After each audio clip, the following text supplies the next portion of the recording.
So my name is Asad Jobanputra. I'm the Director of Internet of Things Solutions at Esprida. And so Esprida, we connect things. We're a software platform. We've been doing this for about 15 years. So we've been doing IoT solutions before IoT was called IoT. And what I wanted to address today was a lot of the hype. We talked about a lot of stats in the marketplace around 20 billion devices. You get major companies like TELUS, Salesforce, GE, et cetera, putting some major investment behind this kind of stuff.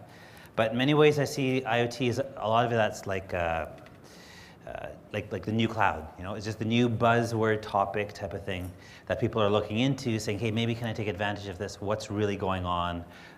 What value can it really generate?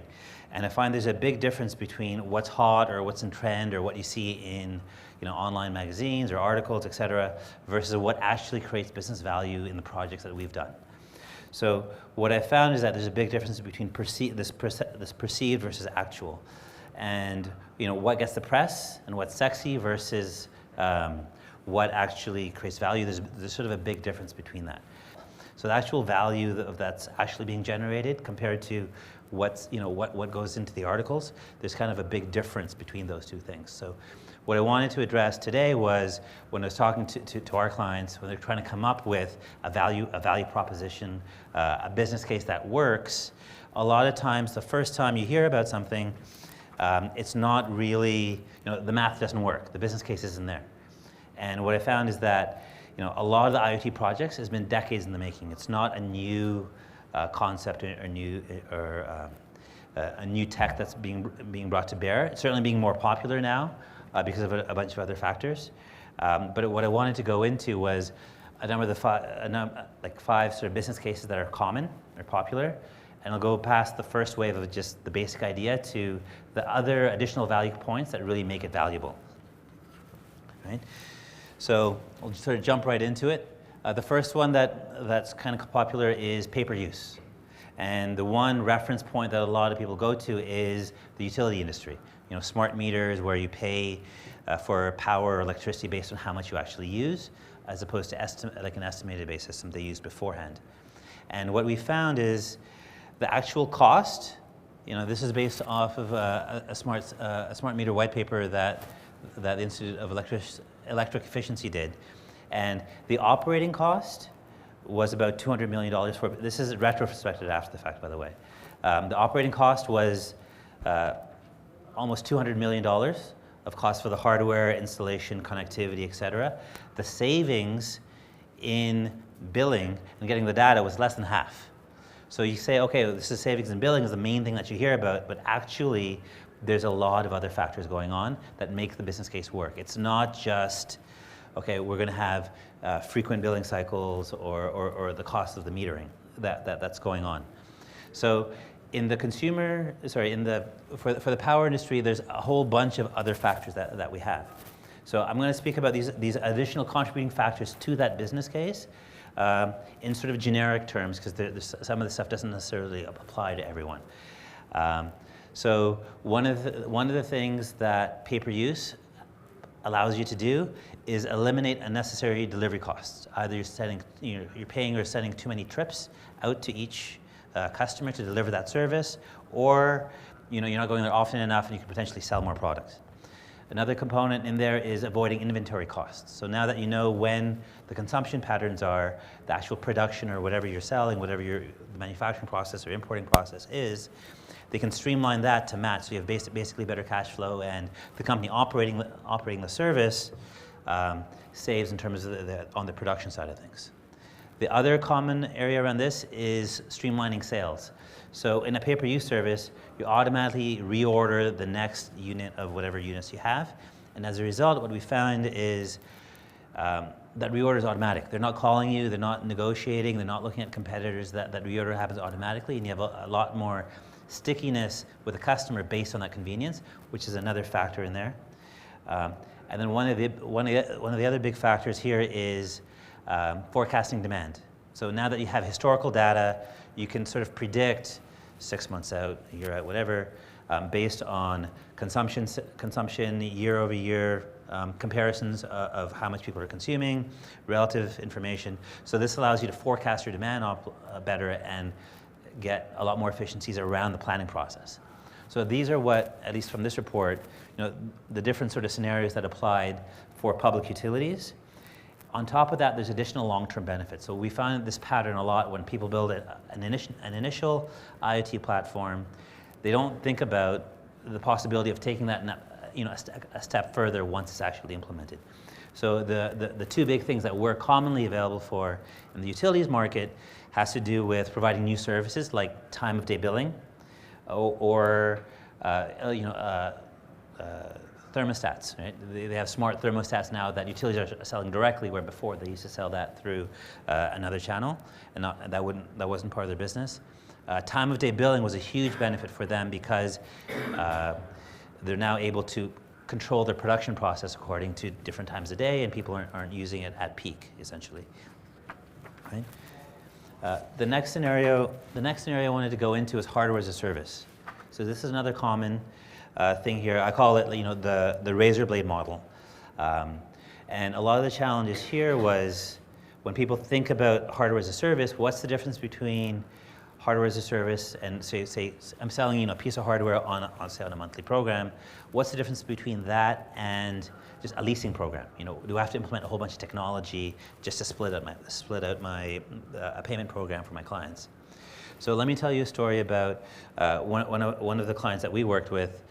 They manufacture laser equipment for doctors and clinics, and they had sales pressure every month after month, to ship these boxes out. And they had, over time, competitors, copycats, all that, and they found an Asian competitor at 40% of the price. So huge drop in price, and saying, what do we do? How do we deal with this thing?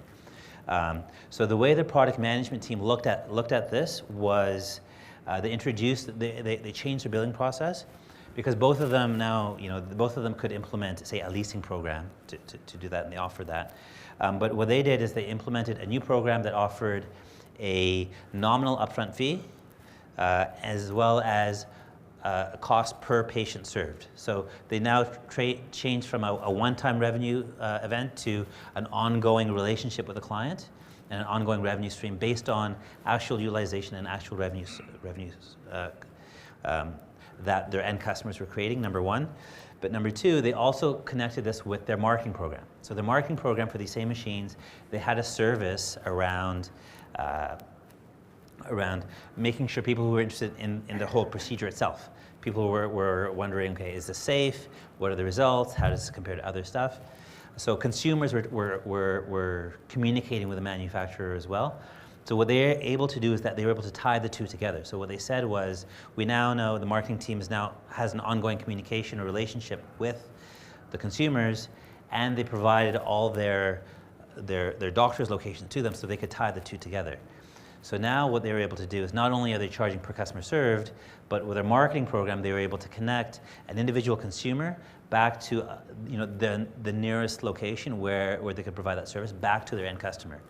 So this marketing program was allowing them to send directly consumers to their customers, and that was something that a foreign competitor could never do, because they weren't based locally, and they didn't have that ongoing relationship. They were in the mentality of just shipping units, and sort of once the unit's shipped, they forget about you. Where here, they've got an ongoing relationship that they're able to leverage, and they're now one of the leading manufacturers in the space. Okay.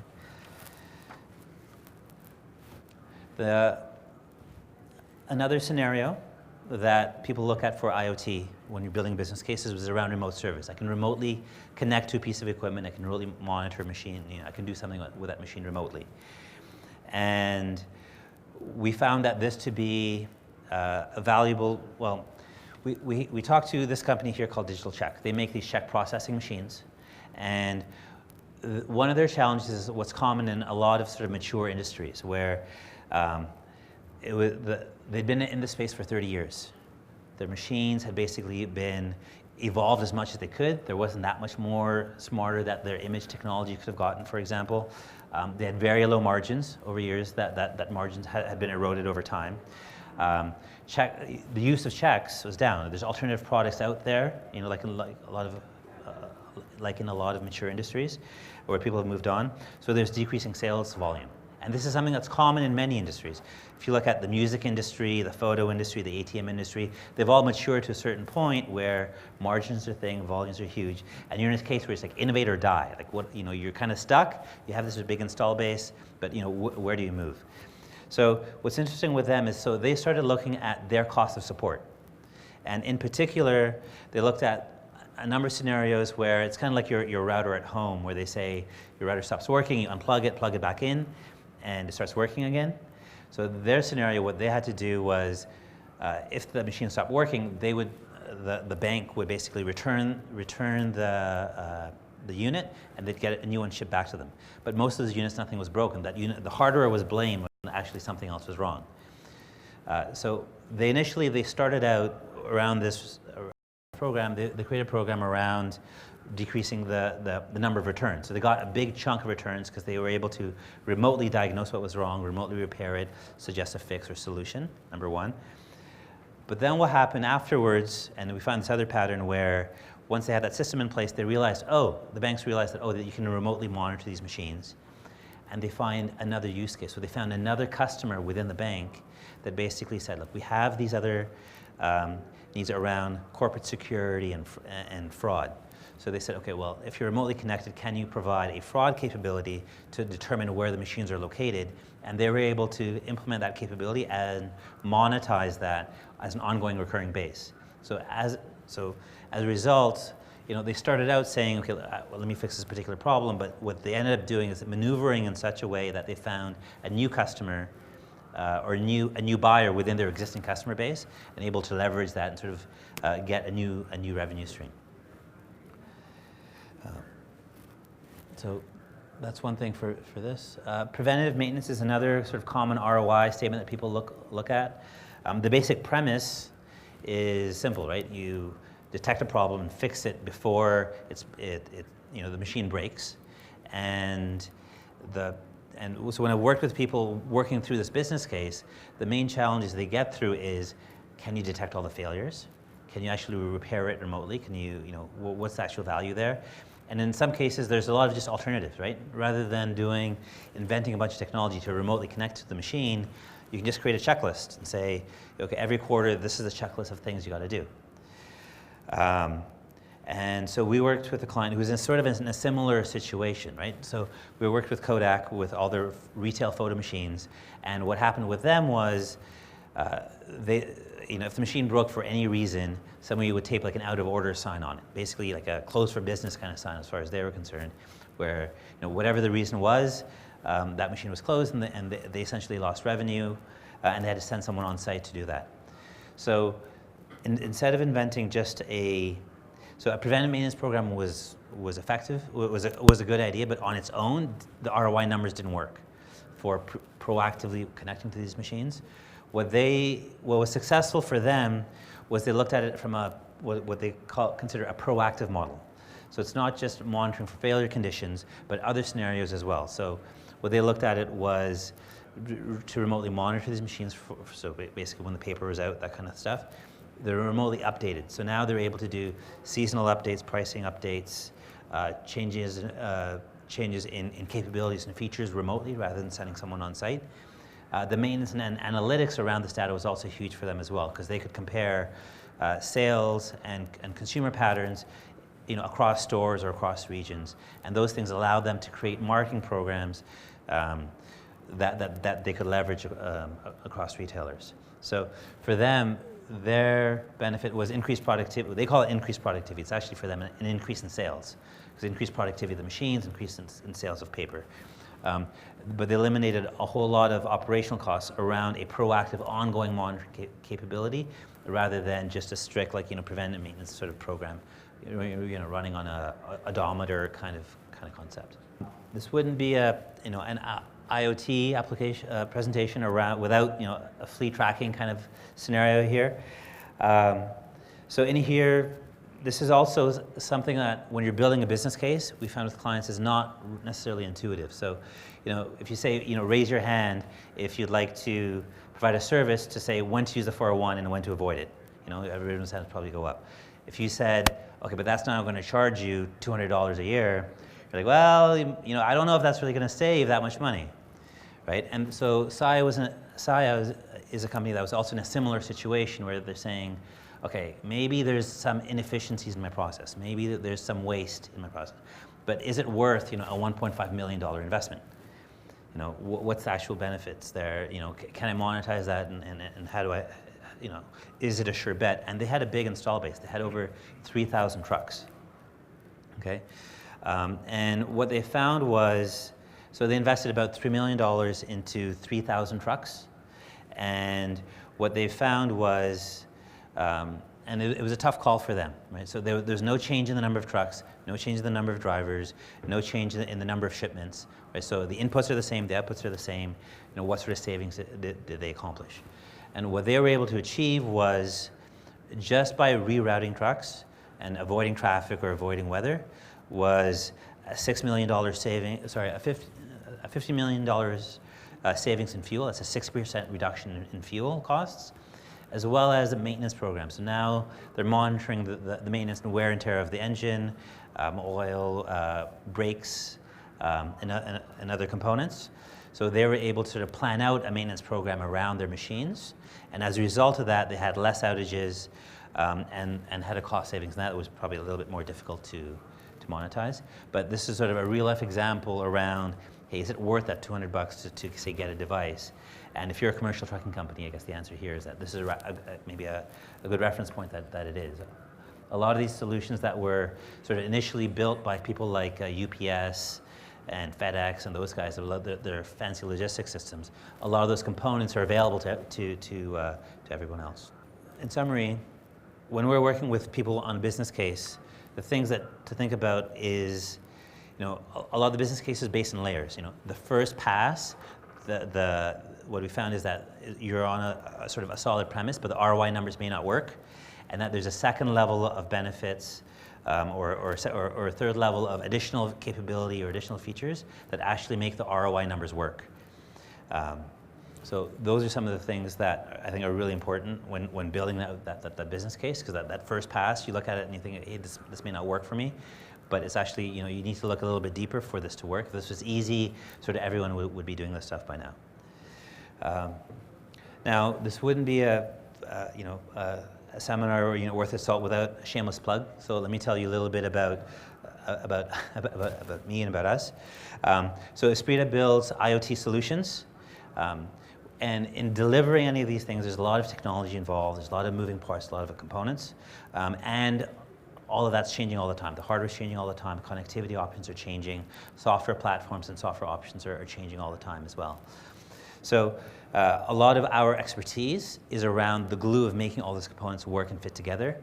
A lot of our expertise is encoded in our software platform called Esprida Live Control, that basically encoded all of the tools and tricks that we've implemented across, you know, a wide range of projects, and it's available through that. And it's kind of, yeah. So our biggest strength that we found on IoT projects, you know, that these are generally longer projects. First of all, you know, easily over a year. And what we found that's been helpful that's where, when we're working with our clients, where it's been successful is eliminating risk early on in the project. Because at the beginning, there's too many sort of parts of the business case that aren't valid or kind of soft that need more validation to make it work. So we're very good at eliminating risk at the beginning, and also eliminating cost at scale. Because you look at, okay, you know, a lot of the software, for example, is charged on a per unit basis, and if you have 3,000 machines or 10,000 or so on machines, depending on what you're getting billed on, can get quite expensive. So we eliminate cost at scale.